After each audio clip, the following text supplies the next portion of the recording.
Doctor Mansukh Mandaviya जी ने अभी अभी एक अहम मीटिंग ली है जिसमें हमारे राज्यों के सारे हेल्थ मिनिस्टर जुड़े हुए थे और यूटीज़ भी जुड़ी हुई थी। और उसमें जो कोविड-19 की अभी की जो सिचुएशन है उसके ऊपर डिटेल में डिस्कशन हुई, सेक्रेटरी साहब की प्रेजेंटेशन हुई और उसकी समीक्षा हुई। उसमें हर पहलू पे बातें शेयर की गई। आज की सिचुएशन ये है कि देश में एज पर आवर रिकॉर्ड्स लगभग 2300 एक्टिव केसेस हैं। कल कोई 519 केस रिपोर्ट हुए हैं।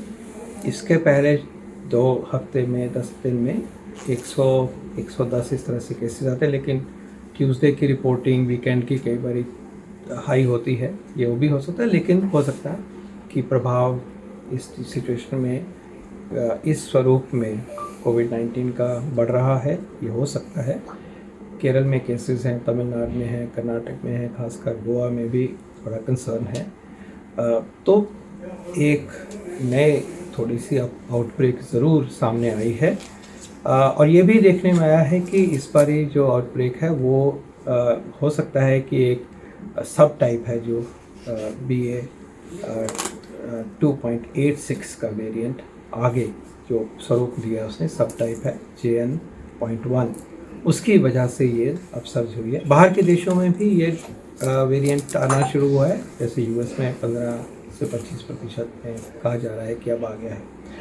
कोई घबराने वाली बात नहीं है पहले तो, क्योंकि इस वेरिएंट की जितनी भी अभी तक समझ है फैलने की क्षमता रख रहा है, लेकिन माइल्ड डिजीज़ करता है, खांसी ज़ुकाम ही करता है। सीरियस डिजीज़ का इसका स्वरूप अभी तक जितना हम जानते हैं बिल्कुल नहीं है।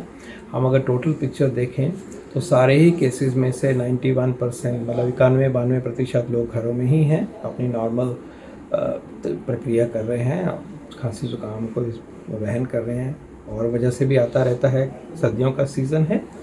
और जो भी डेथ्स हुई हैं पिछले 2 हफ्तों में टोटल 16 डेथ हुई है टोटल।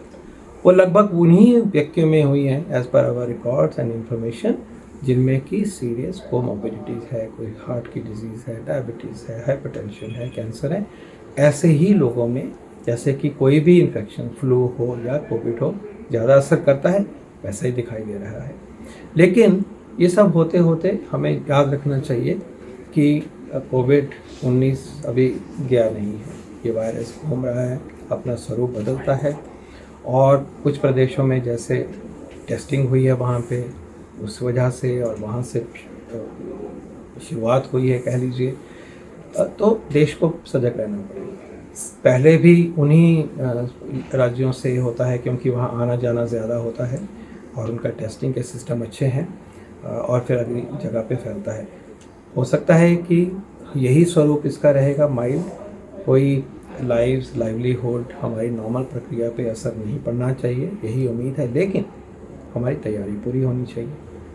अभी जो नया सर्ज है कह लीजिए बड़ा है, तो हमें हमारी जो तैयारी अभी तक चली हुई थी और हम उससे हटे नहीं थे, उसको भी अब और ताकत में लाना होगा। सरकार की तरफ से सर्वेलेंस को टाइट कर दिया गया है, बढ़ा दिया गया है।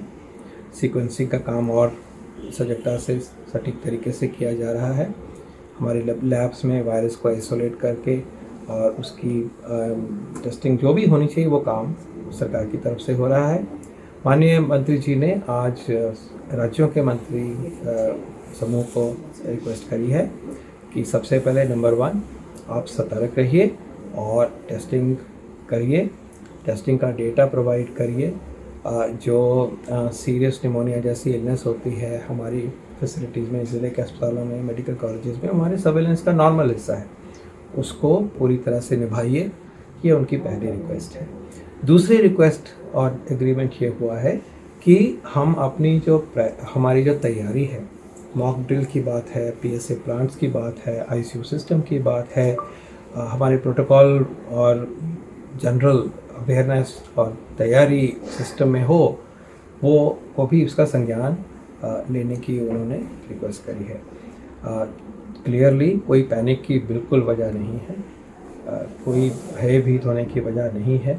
हम सब में वैक्सीन लग चुका है, हम अंदर से सशक्त हैं और इस वेरिएंट के आने के ऊपर ऐसी कोई अनहोनी हो ऐसा बिल्कुल नहीं सोचते।